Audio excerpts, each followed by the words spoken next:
Hey, glad you joined. Glad you're able to join us. We're ready for the party. I thought I was ready. I didn't even plug in my Instagram phone. What is going on here?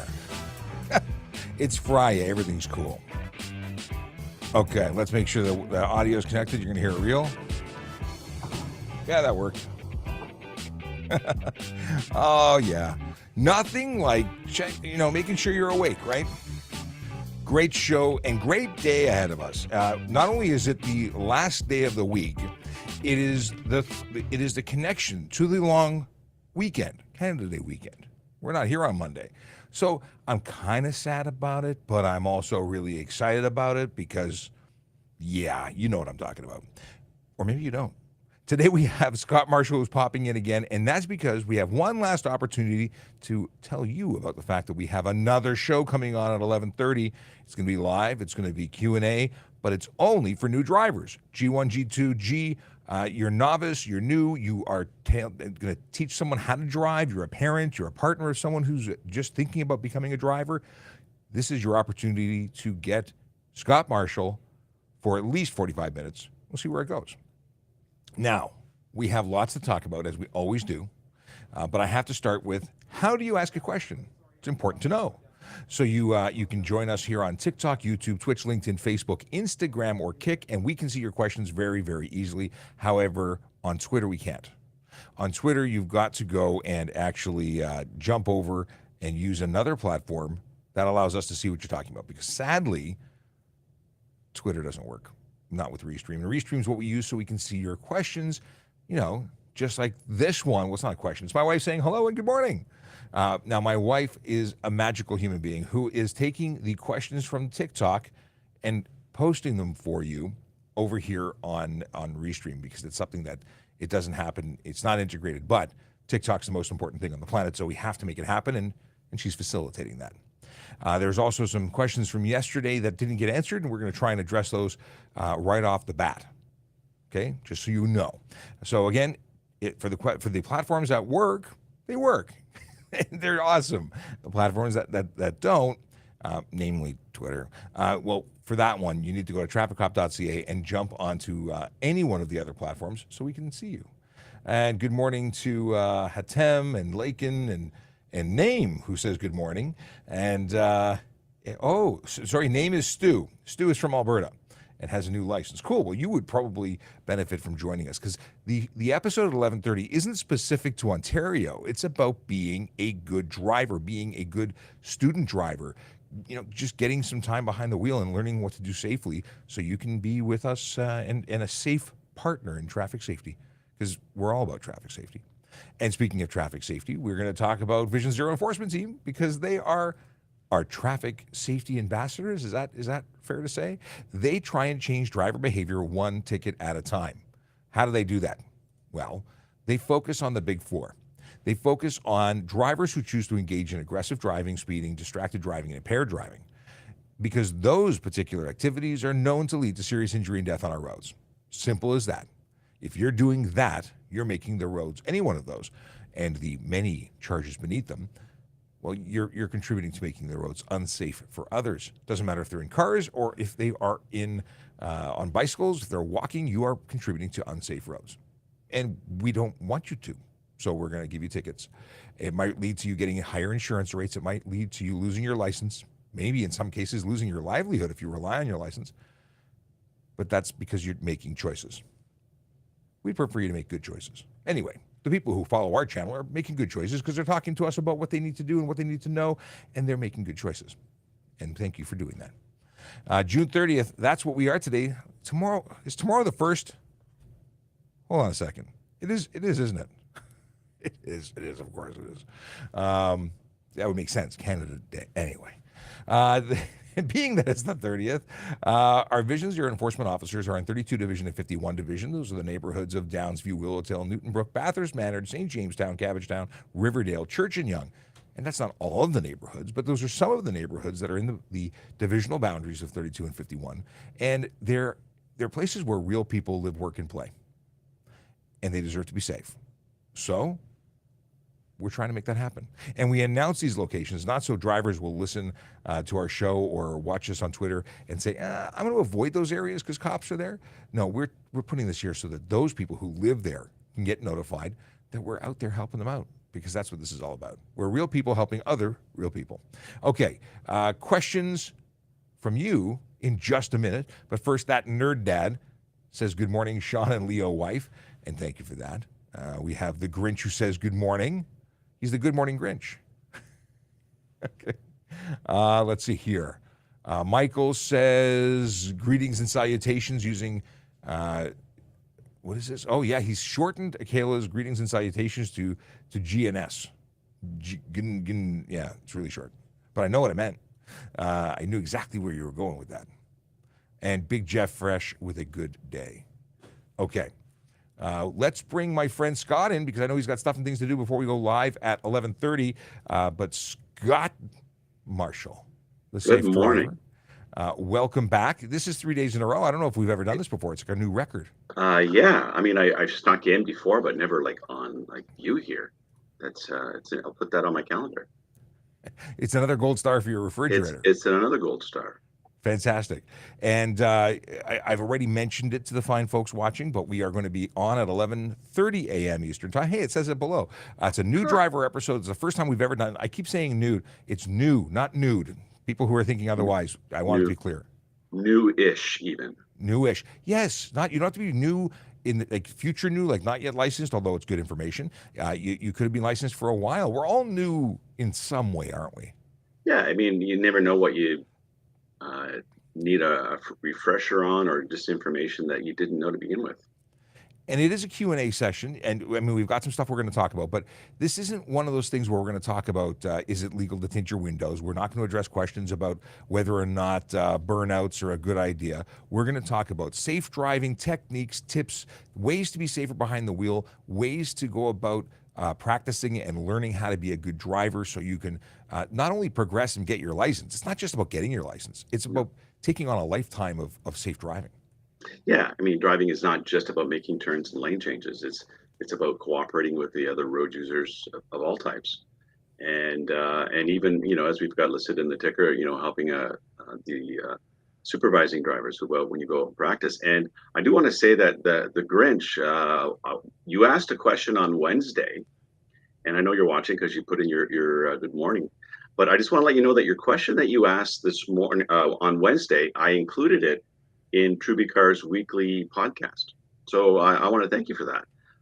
So if you like podcasts, it's an audio podcast. Search, we're on Spotify, among others. Search Trubicars, and you'll hear it this week.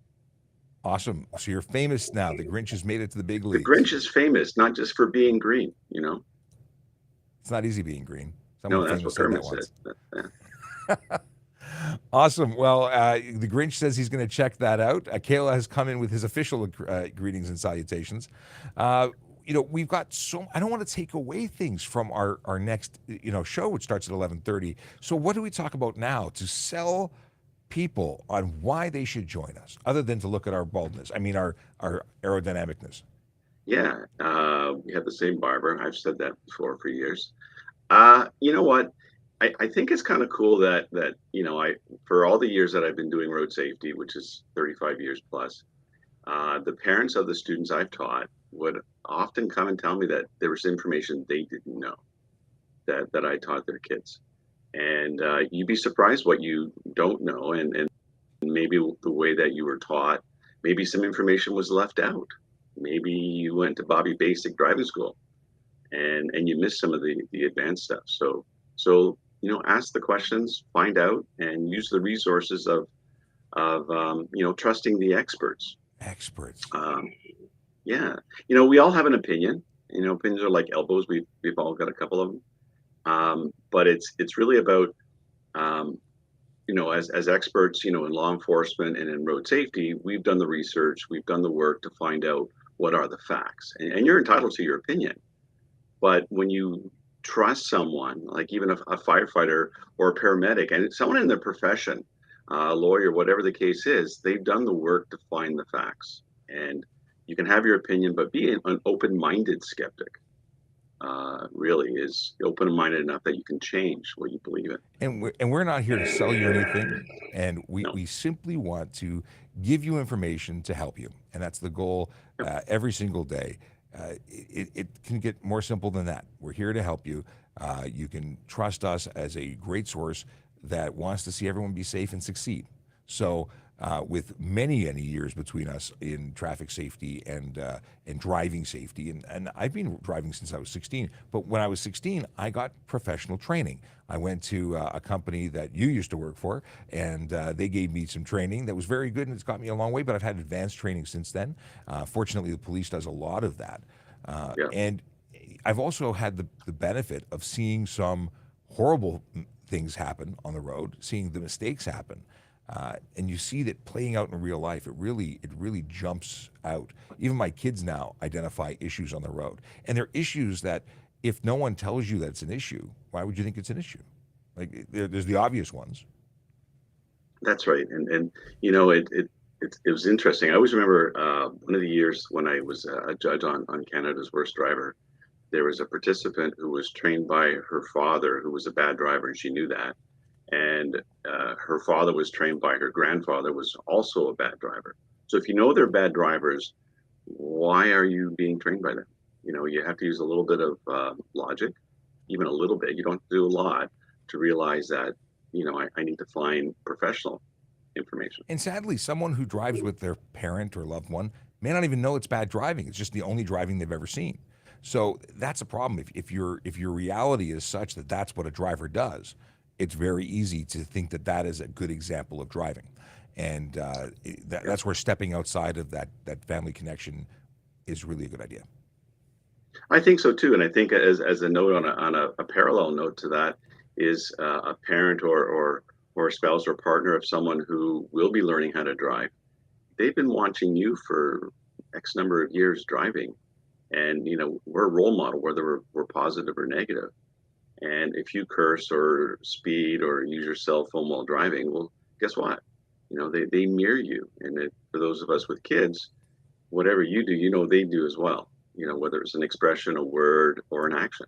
I love that if my GPS lights up with a red light saying that I'm at all over the speed limit, even a kilometer, my little one in the back says, "Hey, Daddy, she's on it. She is going to be a traffic cop, no doubt."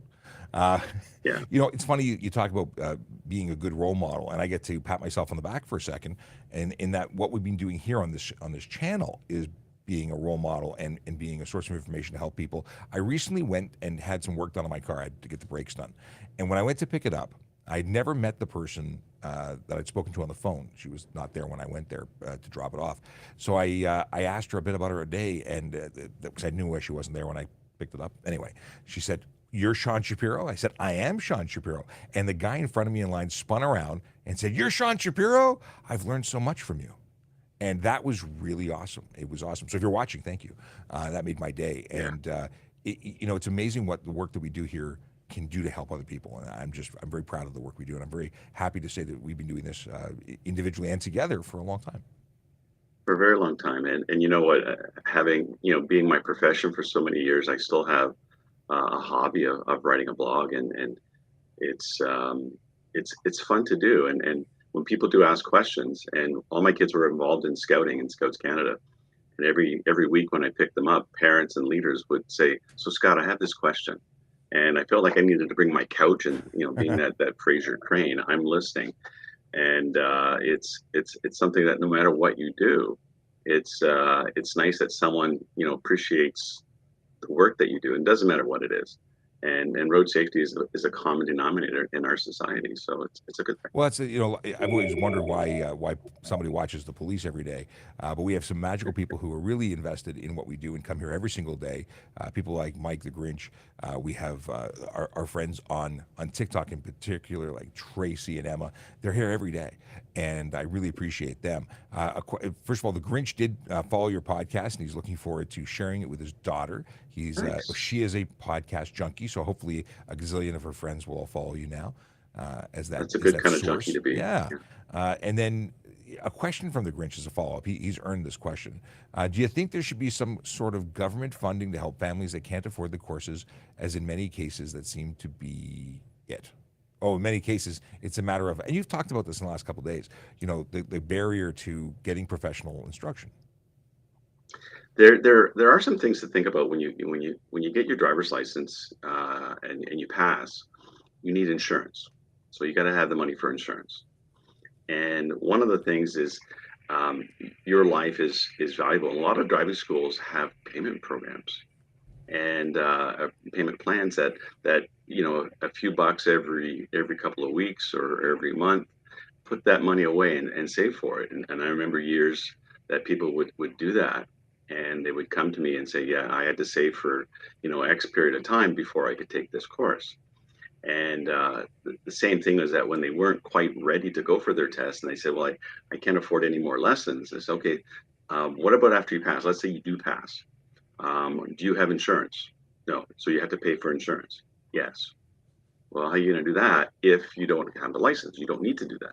So prioritize your payment, because I think having a professional is so important. Same as any other higher education. You go to university, college, you have ways to get around that, whether it's OSAP or bursaries or whatever the case is. But check out if they have a payment plan, because it really is worthwhile. And just a reminder for anyone watching, you're not a driving school. You create No, we're curriculum not. for driving schools, but your website does allow and help you or people connect with driving schools. If you're looking for someone in your area, your website will allow you to do that. That's right. So if you go to trubicars.ca, you type in your location where you're from, it comes up with a list of driving schools closest to you. You can search all their information. And if you decide, you can even choose an instructor that you want to be taught by. And we have tips on our website, our social media, we've said, about the TikTok. It's all geared to new drivers, and new being not just brand spanking new that you're 16 tomorrow. It's new as in you've just started driving, you've got your license last year. That's still new, and you can have a lot of information thrown at you all at once. So it's nice to have the visual reminders as well. Radek wants to know if you think, in your professional opinion, should changing a flat tire safely be part of new driver training? In Ontario, we're governed by the MTO to have beginner driver education, BDE, and they have a list of things to do, including your vehicle. So if you have time in the course, I think it's a good idea. Changing a tire in 10 minutes, maybe longer if you have one of those old lug wrenches. But it's something that I agree that having some type of maintenance, but instead of that, one thing that I've done is I've taught my kids the basics about how to change a tire, even putting air in the tire, checking the fluid levels, boosting a battery. One of my daughters came out of her workplace a few years ago, and someone had a dead battery. Well, she had booster cables in the trunk. And she said, here, I'll do it. And they're all surprised. And says, my dad taught me how to do this. I got to say, though, I would rather have, if I had a limited amount of time and could choose between how to physically change a tire versus how to safely position my vehicle off the road so I don't get hit while I'm either waiting for assistance or going to do that, I'd focus on the first, because poor vehicle placement is a big problem. And it's something that needs more attention. But because to me, it's all about surviving. You can call someone to help you. It is. It is. And that's part of the BDE in Ontario is handling emergencies, and including getting a flat tire. Typically, you call roadside assistance if you have a flat tire, which is handy if you have the membership. Not so handy if you don't. No kidding. But I think you can buy it right then and there if you need it. The Grinch has a Yeah. follow-up question. Are driving school instructors regulated, as I wouldn't want my child to learn from a bad driver? Yeah, so driving, they have to do a proper police check because they're dealing with young people. They A lot of the driving schools, because you have to, as a driving instructor, we have to be licensed every 3 years. And if you have anything that's criminal or too many points, in order to become a driving instructor, it's 0 demerit points. So you have to be a safe driver. If as an instructor, you're allowed up to 3. And then after that, if you get more than that, then your license is revoked. So Good to yeah, know. Very cool. I yeah, look forward to dipping into this much greater detail when we meet again at 11:30 for our dedicated new driver episode. I'll leave the ticker going for the entire show so more people can find out about it. But I'll let you go and do your thing before we meet back at 11:30. So thank you for jumping into the morning show, and we'll talk to you soon. my pleasure. My Okay. pleasure. As you may have noticed, that was another guy with a haircut like mine. And his name is Scott Marshall. He's the safe driver. He's also available at Trubicars on both, well, actually, I think all of the social media platforms. But they create great content, and they are all about making you a better, safer driver. They're educators. It's interesting. We used to do this every Friday. He'd join me, and he would talk about the teaching the safe stuff, and I would talk about the law stuff more, about the enforcement stuff.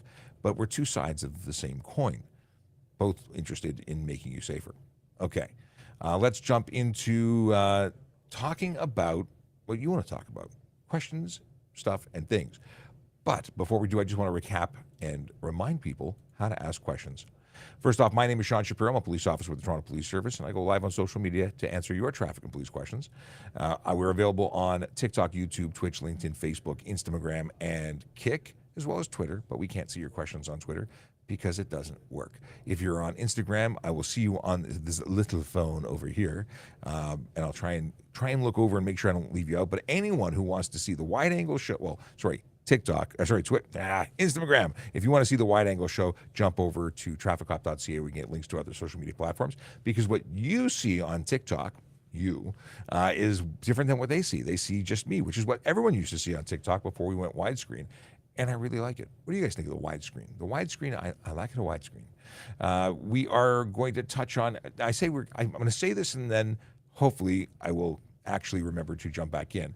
Because when we get into talking about lots of different things, it's easy to lose track. But I do want to come back and talk about employment because we're always hiring good people who are interested in joining an amazing organization. And it's a career with many jobs because we do different things throughout our career. I wasn't always a police officer, but I still worked for the service. 23 years now with the Toronto Police Service. Now, if you are interested in winning a Harley Davidson, I mean, who wouldn't be interested in winning a Harley Davidson? I don't know. I think anyone would. Over $30,000 value, I would take that. 32 days, 22 hours, and 35 minutes away.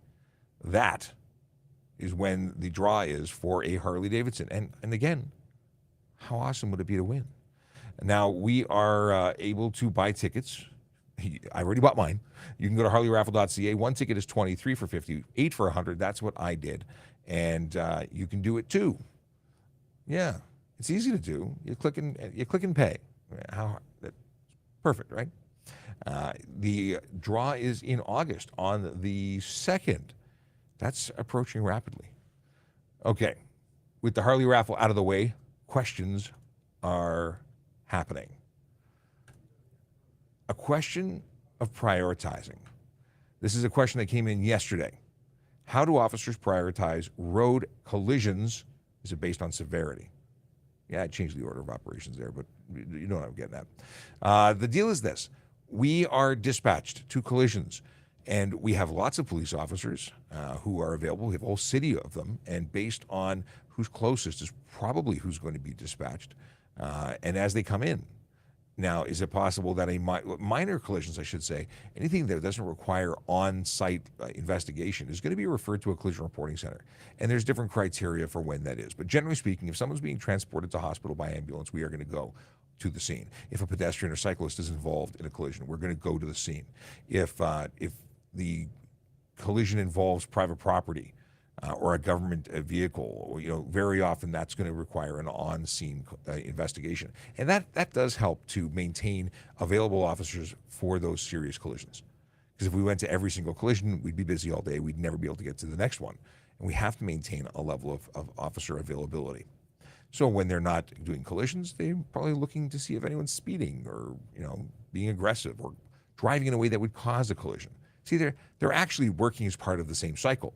If they don't enforce any laws, then there's more collisions. The more people who are driving dangerously are caught and prosecuted, then they're not available to cause problems on the road. My wife says, good morning to the nerd.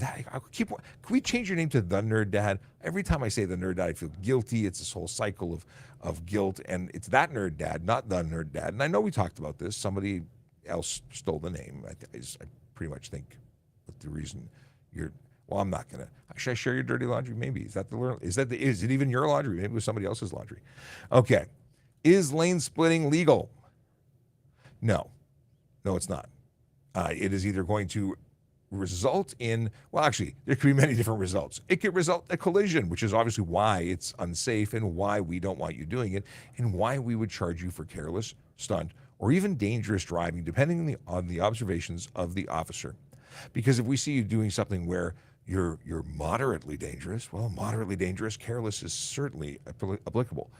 If you're more dangerous than that, and we're talking about speed differentials and driver behavior, that would escalate to stunt. And if you're just out and out ludicrous, then criminal charges are easily justifiable. But it all depends. It all depends. Is it illegal to drive fast on your own property? If so, why? Speeding on its own, on your own property, isn't specifically illegal. However, stunt driving is. Stunt driving, if there's no speed limit that's posted, 150 kilometers an hour, that's fast, and that's anywhere. That would be considered stunt driving. So even if it's on your private property, if you were able to maintain speeds or reach the speed of 150, you could be charged with stunt. But burnouts and other things that constitute stunt would also get you charged for stunt or dangerous. Stunt driving is one thing, but it could be criminal what you're doing. Our fireworks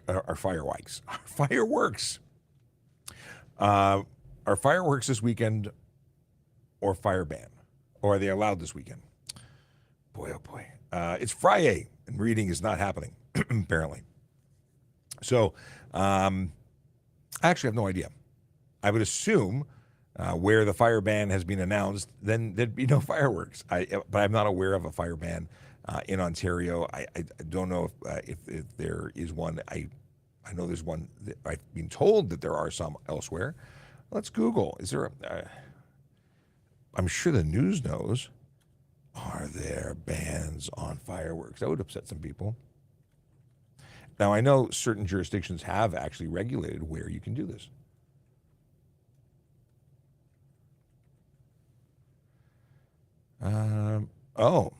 Some Canada. So there is a regional fire ban, according to CBC News. And recreational open fires, non-recreational open fires, and detonation of fireworks are strictly prohibited in Ontario, according to this. So yeah, fire ban in this town dampens Canada Day. So there is a ban. Do not fight. It's at least a $250 fine, according to Cheryl Brown of CTV News. This is Barrie, actually. I wonder if that's Barrie News. So googly-goo to find out where you are and make sure that you're not breaking the law, because I've even heard in some places fines for fire stuff is like $250,000. That would not be fun. Okay. And this is a traffic show, by the way, in case anyone was wondering. I don't generally talk about fireworks, nor do I ever light fireworks. So that's why I had to resort to googly-gooing it. I will go where I go, whether... Oh, okay. Michael says he goes where he goes, regardless of what we tell him that Vision Zero enforcement team is, because it will not be expensive. He does not drive careless, which is good. He's a believer. Actually, the people who come here are generally people who want to know how to do the right thing and don't want tickets. And both are good reasons not to break the law. And if you're here on a regular basis, you're probably buying into this. That's good. We're on the same team. Why don't the police enforce the rules for cyclists? I've never seen them get stopped for anything. The fact is, you may not be where I was, because I used to stop them all the time. Not because I don't like them, but because I stop everybody equally. And if you are silly enough to break the law in front of a police officer, you actually deserve the ticket. Actually, if you break the law, regardless if you're seen by a police officer, you deserve the ticket. Don't break the law. It's the simplest way to avoid them. And I used to charge everybody not on the road, and I imagine a lot of people are happy about that. In fact, I used to get messages saying that if I ever go back on the road, to please announce it to the world, because they want to know that they have to now follow the rules. And recently, going on a drive with one of my bosses, and pointing out each and every infraction as we drove by, he's like, "Oh my gosh, if you were back, people would cry," and they probably would. Okay. A very thorough barber never misses a hair. Very good. I'm only talking, this is messages from back from 10:11. It's 10:30. Who says that anymore? It's 10:31. And we're going straight through to 11 o'clock, where I answer your traffic and police questions. If you are trying to figure out where you can get good information or find out how to get to our podcast, just go to trafficcop.ca. Trafficcop.ca is my link tree, where you can not only get links to the Special Olympics page for, making donations, not donations, but buying tickets so you can win a $31,000 motorcycle, but you can also, find out where to go for information. Like, where is it? Here we are. I'm scrolling. Here we are. It's where you can go and get links for, like, making police reports, starting collision reports, renewing your license, checking a driver's license status before you lend your vehicle to a friend, cycling in the law, riding an e-bike, e-kick scooters. These are all important things. If you're new to the country or province, new residents and visitors driving in Canada, this is all the information for each and every province. And then, of course, checking to see if your vehicle is stolen before you buy it, because it's good to know before, not after. Oddly enough, people don't get refunds when you buy a stolen car. There's no warranties. It's generally a bad thing to do. I imagine most people don't know they're buying a stolen car until they've already been caught, and you lose the money and the car. Okay. Is it legal to drive a plated, non-street legal dirt bike across the street to an off-road trail? So if you're a licensed driver, if you have your driver's license, my understanding, according to Sergeant Campbell, you can cross at a 90-degree angle, cross, not drive down, but cross from one trail to the next. If you're licensed. If you're not licensed, I think you need to get off the bike and push it across the street, because that's not driving. All right. Here's a repeat question from yesterday. Now, this particular person asked repeatedly, was spamming, and I actually did speak to the question eventually. I didn't know they were spamming. I found out later that they were just horribly spamming. So if this is you, I'm going to answer you again, even though I answered you yesterday, but I'm going to chastise you for spamming. Don't spam. Spammy bad spammy. 5 reasons you can't do a U-turn. I don't know why they said 5, because I think I came up with 7 yesterday. So if there's a sign prohibiting it, and for the 150 meters beyond the sign, there's no U-turn. If it's unsafe, because one of the obligations is to ensure that it is safe. It's legal unless it's not. But if it's legal, it must be done safely. Otherwise, it's illegal. It's not a safe maneuver, generally speaking. There have been a lot of collisions and deaths related to U-turns, so be careful. You cannot do a U-turn at a railway crossing.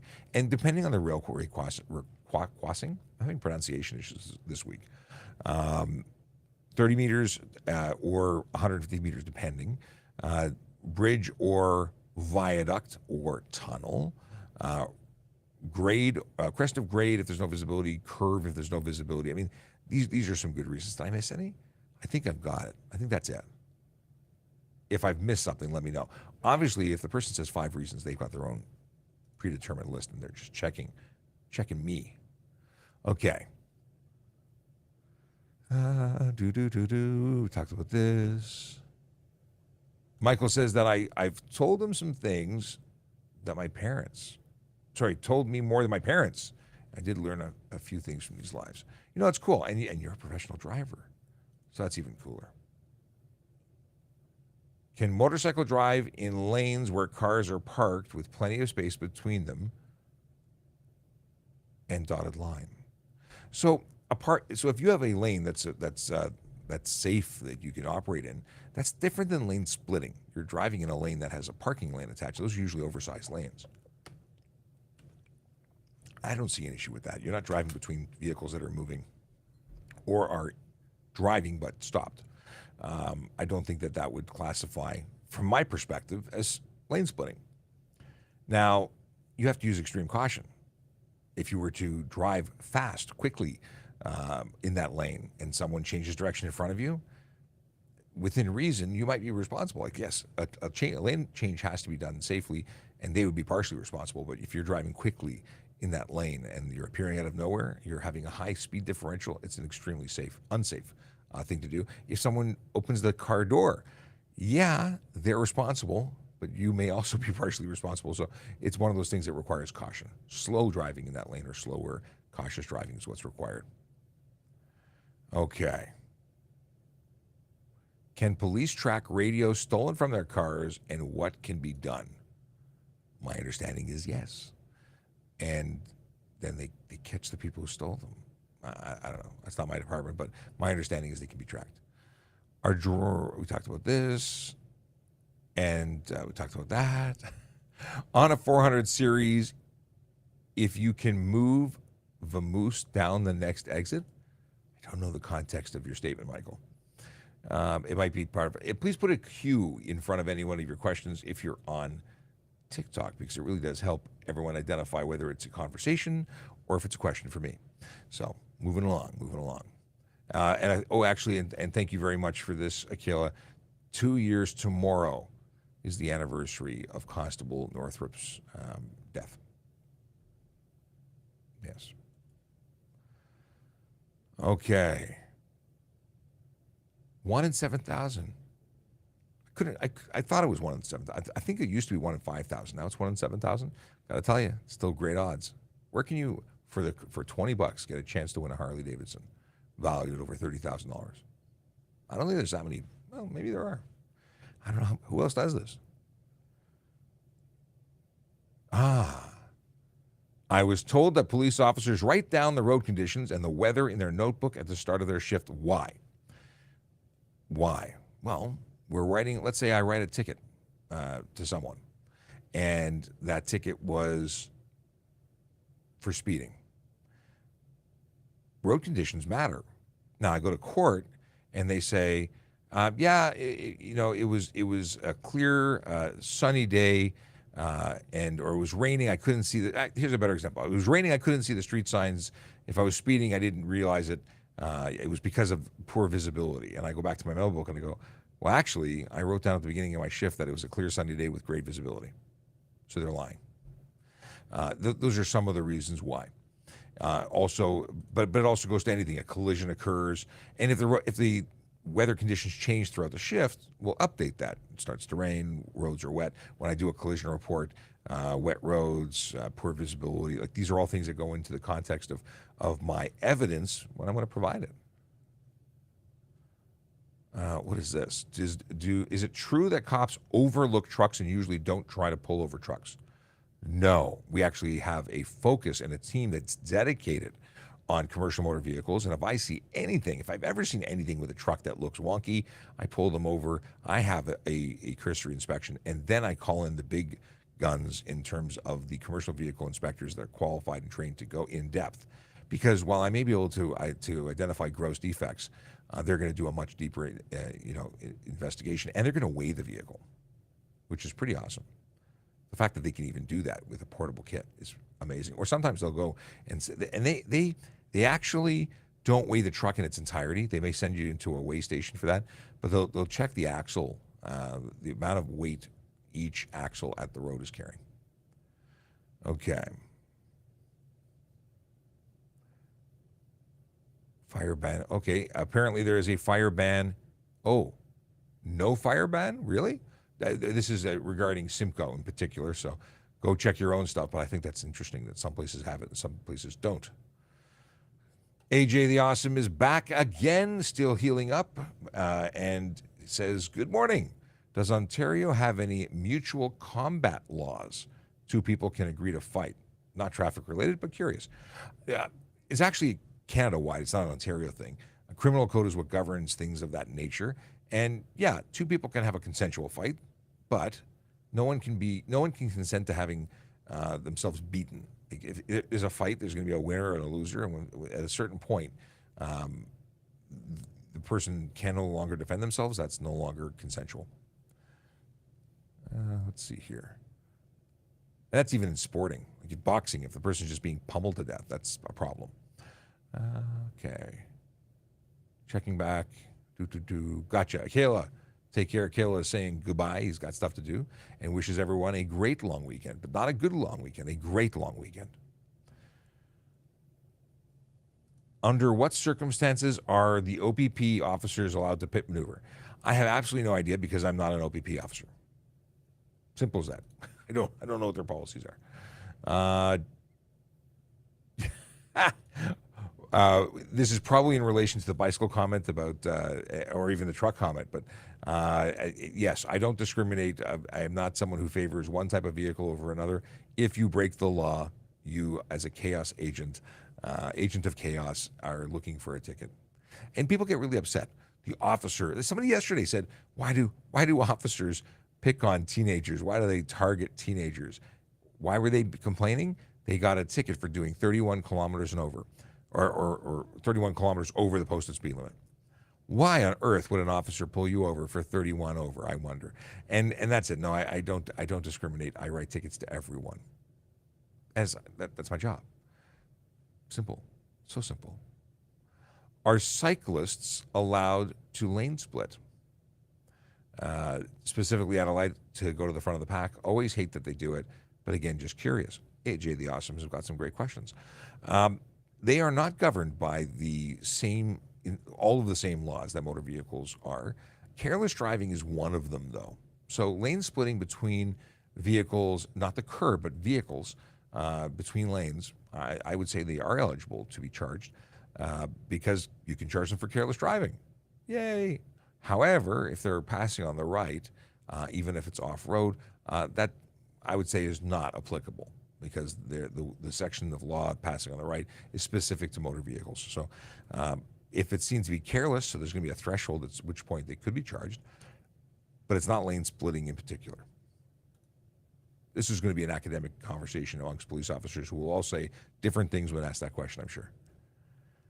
Can I drive my mobility scooter on the road? Yes and no. You're kind of a pedestrian. You're kind of a vehicle. You're sort of in the middle. Under the criminal code, it's a vehicle. It is a vehicle, but it's a mobility vehicle. Can it be on the sidewalk? Yes. I'm thinking through this to try and figure out exactly where I'm going with it. It's not supposed to be in bicycle lanes, and it really upsets cyclists when they are. It's really going to be one of those things that why are you on the road? It's not safe for you to be on the road. I would say stay on the sidewalk, crosswalks. Mobility scooters, I've seen some with giant flags on them so motorists can see you, but your likelihood and your risk is much, much higher. But is it specifically illegal? You can pretty much go anywhere pedestrians are. If there's a sidewalk, you should use that. And beyond that, I don't really have an opinion, other than I don't think it's a good idea. I've not looked into the legality of it beyond that. Okay.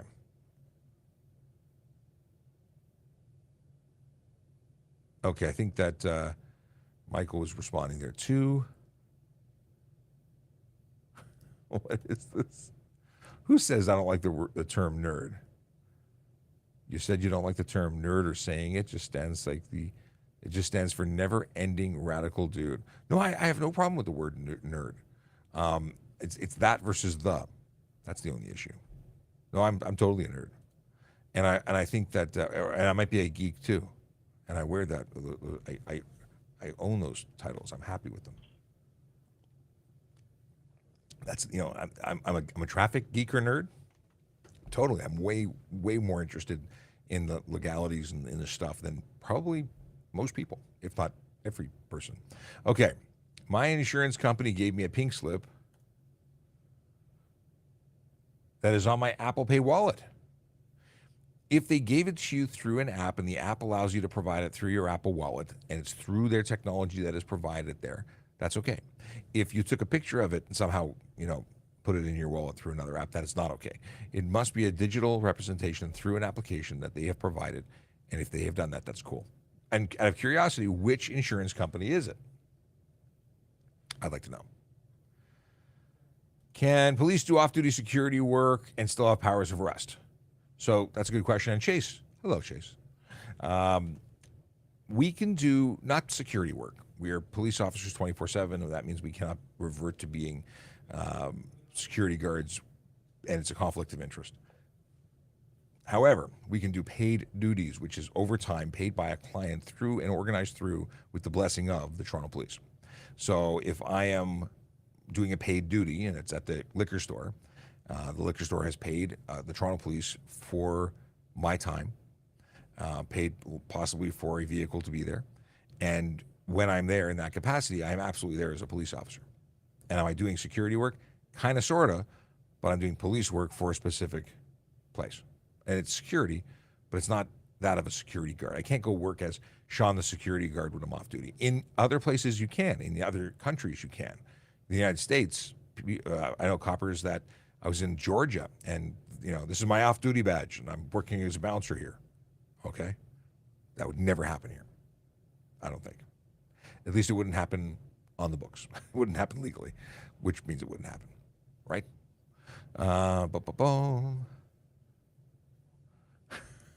Yes. There is a problem with the fact that I cannot read and speak at the speed in which the comments are coming in. Just what it is. But it is an issue. Okay. Is it illegal to stop on a left turn advance sensor if you are the only car? What?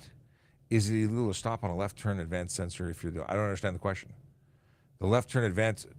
If the stopping position would provide you the ability to make a left, then what... Are you saying it's like 3 cars, but so you'd stop at the wrong place? You'd stop early to trip a sensor? Like it waits until you have 3 or 4 cars in queue and then gives in advance? I couldn't say. I mean, there is a charge for stop wrong place, usually in relation to a stop sign. Interesting question. Yeah, I don't have an answer for you. I don't think there's anything in law that says you can, other than the charge of stop wrong place. And I don't think that necessarily applies to a red light. Dr. Nick, how can you suggest that you want to go after tint shops for illegal tint? They are not regulated industry and have no legal expectation to know the laws. Most tint shops don't even have a meter. Well, that's a problem, isn't it?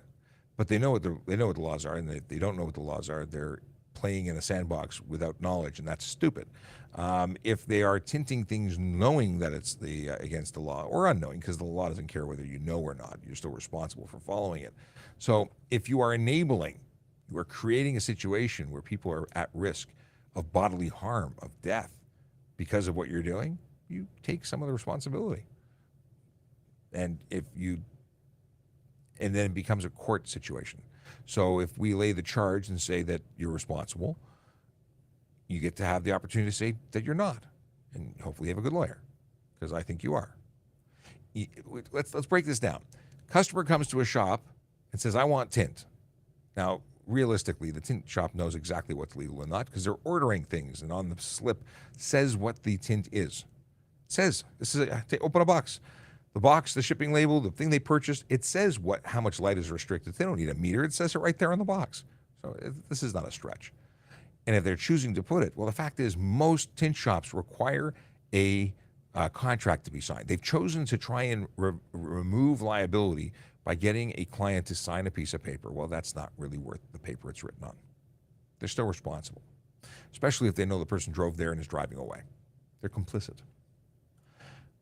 And the rest is up to the courts. And it's not really happening right now, but we're talking about going there. We're talking about, because tint is such a problem, we're talking about going there. And if you're a responsible tint shop, or if you're a hobbyist tinter, it might be a problem for you. Okay. If I receive a parking ticket and it's the incorrect street name, does that void it? I have no idea. I say that because I don't write parking tickets, and I would think it would. I would think location is pretty important for that particular offense, because the parking from street to street may be different. But it's still something you've got to go and discuss with the courts. What is the minimum age to drive an e-bike with a 500-watt motor in Ontario?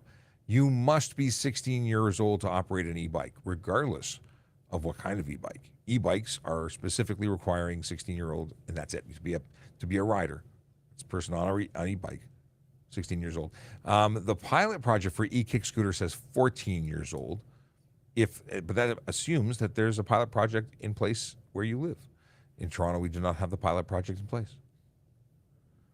I love this. Michael says, to Dr. Nick, tint shops should have been following traffic services, especially when tint was question number one. Yeah, oh my God, we used to have tint questions. It was like 100 times a day, tint questions. Is there a time guideline for traffic stops? Come on, here you go. Okay, like is it reasonable to make someone late if the officer is having computer issues, radio issues, etc.? It's all going to be reasonable. If I'm having technical issues, I'm not going to have you waiting at the side of the road for 30 minutes while I call tech support. It has to be reasonable. But the truth is that I can serve you later. I can say, you know what? I've got your information. I will come see you at your house later and deliver the ticket. I have 6 months to lay it. So there's no issues there. But I don't think there's a specific time frame. It just has to be reasonable. And what is reasonable? Like I've had people there for an hour. Why? I'm inspecting the vehicle. I'm writing 25 tickets. I'm calling a secondary person to inspect something.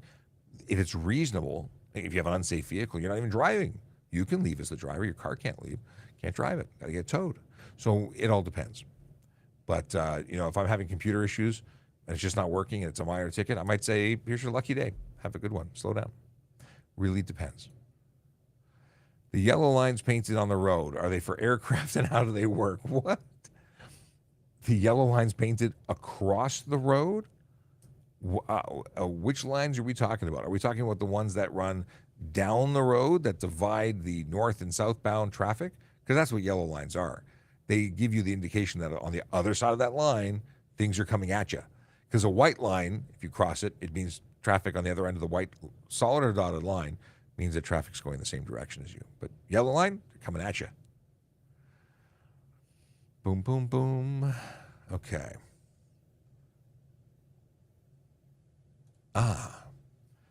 How would you determine if a truck is overweight if you suspect it or pull it over? So there's multiple ways of doing it. First of all, if I'm looking at your vehicle and the tires are compressed and the suspension is unusually low, I'm going to want to have a look.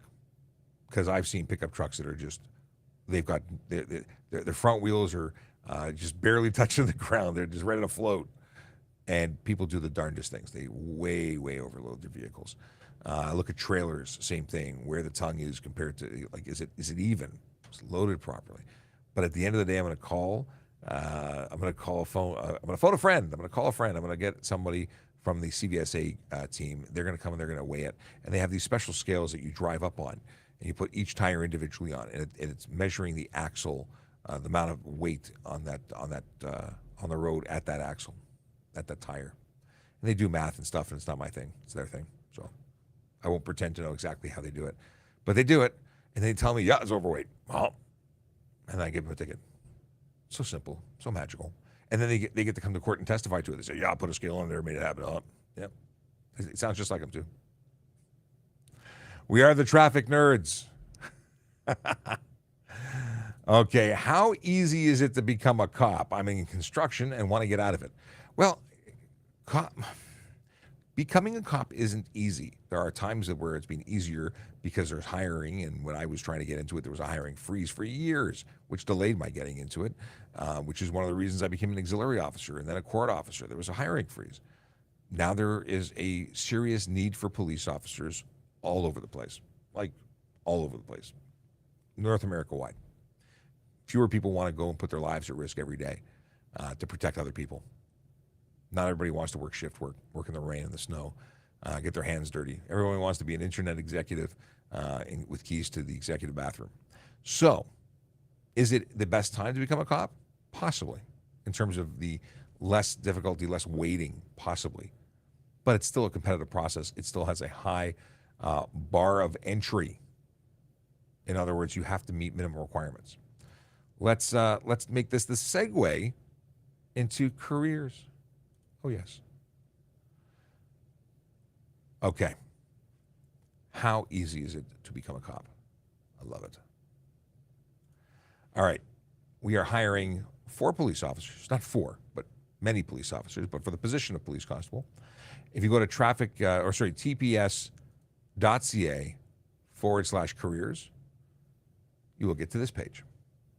And on this page, there's all the information you've ever wanted to know, as well as a button there. It says apply now. Hey, look at that. Apply now.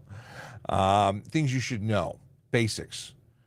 Canadian citizen or permanent resident of Canada, 18 years old, physically and mentally able to perform the duties of the position, having regard to your own safety and the safety of members of the public. You have to have at least 4 years of secondary school education or its equivalent. You have to prove them. People have tried and failed that process because they've produced false information. Not a good start. Good moral character and habits, meaning you're an individual that other people view as being trustworthy and having integrity.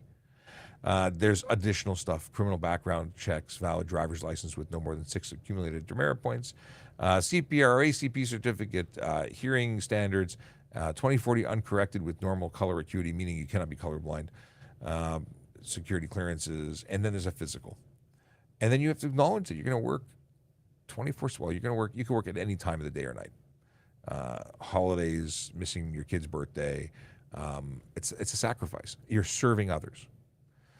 In terms of the roles and responsibilities, they break it down, and then they get to what the salaries are and the benefits and all that stuff. But salary and benefits are great, but you got to want to do the work. This is not a job. This is a career, a calling, if you will. And it's not for everybody. It's not just a good way to spend time while you're waiting for other things to happen. And it's not always easy. There's also positions that are like special constable, slightly different job opportunity. They don't carry firearms. They don't have the same police powers. They have some additional powers. Then there's parking enforcement officers. Hey, Aaron. No, Aaron's not actually sitting there as I say that. But that's Aaron Urquhart, TPS_bike cart. Parking enforcement's a great opportunity too. Go out and help keep the city moving. But I really like to stress the fact that there are civilian opportunities. Currently 7 posted jobs: senior writer, issues and media officer, lead social media, developer digital team, senior programmer, and PeopleSoft. What is PeopleSoft? Solutions architect and communications operator. These are people who don't get enough credit. They're people who work behind the scenes to help keep our city going, to keep our police service going, so that we can go out there and do what we do. So thank you to all those who work as civilians within our service. They don't get enough credit. Just saying. All right. Only a few minutes left, and I want to remind everyone that we are going to be back. We're going to have a half an hour break from 11 to 11:30. At 11:30, we're back for a new driver episode, and I'm really excited about it because we've never done this. We've never had a new driver fire on all cylinders. I'm looking forward to the weekend, folks. Now, I do want to try and get through all the questions that are in queue, but I will not necessarily be able to get through all of them because I do need that 30 minutes to prep for the next show. So where I would normally go right to 11:30 and just take all the time I have, I don't have that time today. We will be back on Tuesday, long weekend, so there's no Monday, but we'll be back on Tuesday. All right. What do you do? Here's a good question. What should you do when you see people stealing a vehicle after you've walked past? Call the police. If you see a crime in progress, call police. 911 for sure. That's a police call. What is this? Hydra crossing? What do we have here? Can you? Oh, this is dirt bike question. Okay. Do police have the option to have a partner? Sometimes I see squad cars with 2 people, sometimes only 1. Does it have to do with training a new officer? Also would never miss the live stream or the stream ever. The deal is that we are 2-person cars for primary response. It's something that in every police service is different. We are a 2-person car service. So, and other services may have 1 person in a car. Like York Regional Police generally have 1 person in the car, but they send 2 cars. So everyone gets their own little office, but they go to the calls together. Cool, because that may keep your lunch in the passenger seat. But in terms of Toronto Police, traffic cars run solo. PRU cars are 2 up more often than not. There are some exemptions, but like sergeants drive alone. Can my employer's 2016 rig they assigned to me have a brow of 2000? He knows the answer. Okay. Oh, so the yellow line that they may have been asking about earlier may have been a mark specific to speed enforcement. In some jurisdictions, they have, and I think York has this, in some rural areas, they actually have painted markings to establish an ability to start and stop a stopwatch to calculate time and distance. So if you go between line marking 1 to line marking 2, and then you do the math on it afterwards, they can determine your speed. I've been told that's no longer a practice that's used because new camera technology, they just draw 2 points between where they have you recorded on the camera, and it determines the speed for them. They don't have to do it based on markings on the road. Hey, we finally got the question. What are the laws regarding legal window tint limits in Ontario? Great question. Thanks for asking. The deal is that for certification purposes, no more than 30% light blockage and nothing can go in the window on a vehicle that's 2017 or newer. Now, that means nothing can go on the front window, period. When it comes to the windows left and right of the driver, 30% light blockage. When it comes to the windows behind the driver, rear passenger, cargo, and rear, they can be as dark as you want.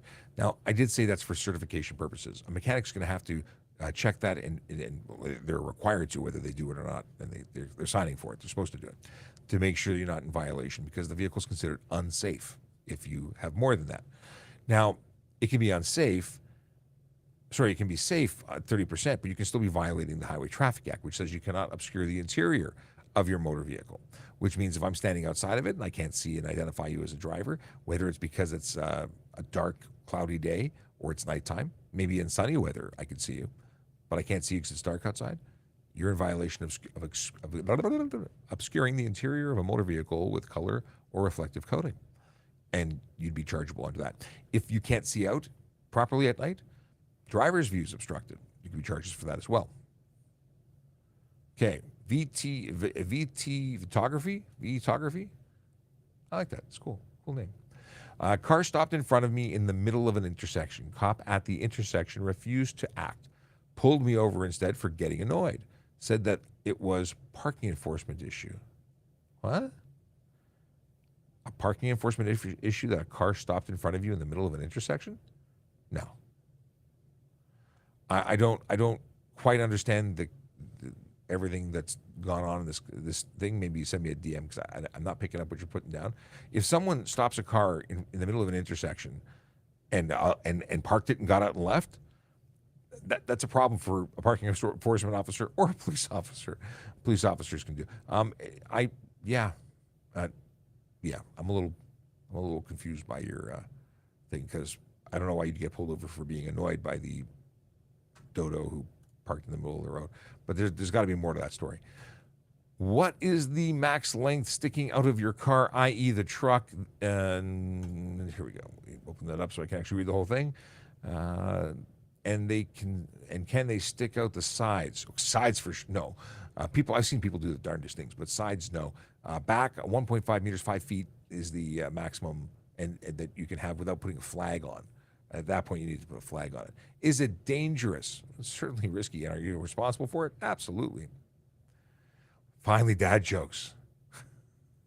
I actually have to cut this off right now. So quick dad jokes. And for anyone who did not make it into the show, or when there's a couple of things that I have to actually look at, because Dieter Singh has a question. Didar? Okay, I want to pronounce your name properly. I'll flag the dad joke. We'll do that one first. Here's the question. Do I need to register and get plates for an e-scooter planning to buy with max power output of 4,200 times 2, I'm assuming a dual watt or a dual motor, 8,400 watts, and maximum speed of 110 kilometers an hour? Do not buy that. Do not buy that. Unless it has a VIN, a vehicle identification number issued by Transport Canada, allowing you to plate, insure, and ride it. That's a motorcycle. The maximum speed of a legal e-bike is 32 kilometers an hour. 110 kilometers an hour is a motorcycle. Actually 33 kilometers an hour is a motorcycle. E-bikes are motor vehicles. They have special legislation that allows them to operate and be deemed as a bicycle, but only if they meet the requirements. Now, so 500 watts is the maximum power permissible to qualify as an e-bike. 32 kilometers an hour and 120 kilos is the maximum weight. There's other stuff. Functioning pedals. You have to be able to pedal it. Yeah, that is a motorcycle. You need a VIN number, it needs to be licensed and insured, and you need a motorcycle license to operate it. And as Michael beat me to it, that's a motorcycle. Let's see here. Okay. E-bike. Who's going to ride that? So yesterday, I wish I had the video up. Maybe I'll make a TikTok about it later. I was driving across Lakeshore on my way home, and I saw what I think was a Suron off-road motorcycle / e-bike-ish thing, electric motorcycle, dirt bike. It must be doing 50 or 60K. I got video of it. I want to try and calculate the actual speed in the bicycle path on the south side of Lakeshore. I did not get enough information to lay a charge. I don't think, maybe I have a picture of their face. I think it was too pixelated. But I would love to catch this person. I would consider hanging out there waiting for them. It was just so ridiculously fast. And there were pedestrians and cyclists and such, and on the path with this person as they were weaving through. They were passing vehicles. Really uncomfortable. Okay, it's 7 minutes after 11. I've already spoken longer than I said I would. We have the traffic song, and then I'm out, and then we're back in like 25 minutes. So come join us at 11:30 for the new driver show. Yellow light, red light, green light, go.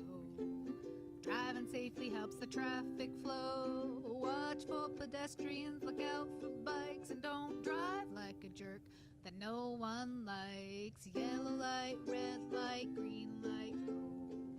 Driving safely is the way to go. Put down your cell phone, nobody needs you to text and drive on the DVP. Yellow light, red light, green light, go. Stop at stop signs, look both ways, then go. Seatbelt, save your life indeed. And watch your driving, don't speed. Yellow light, red light, green light, go. Driving safely is the way to go. Don't drink and drive or smoke some weed, because you might go to jail and not get free. Yellow light, red light, green light, go. Driving safely helps the traffic flow. See you soon.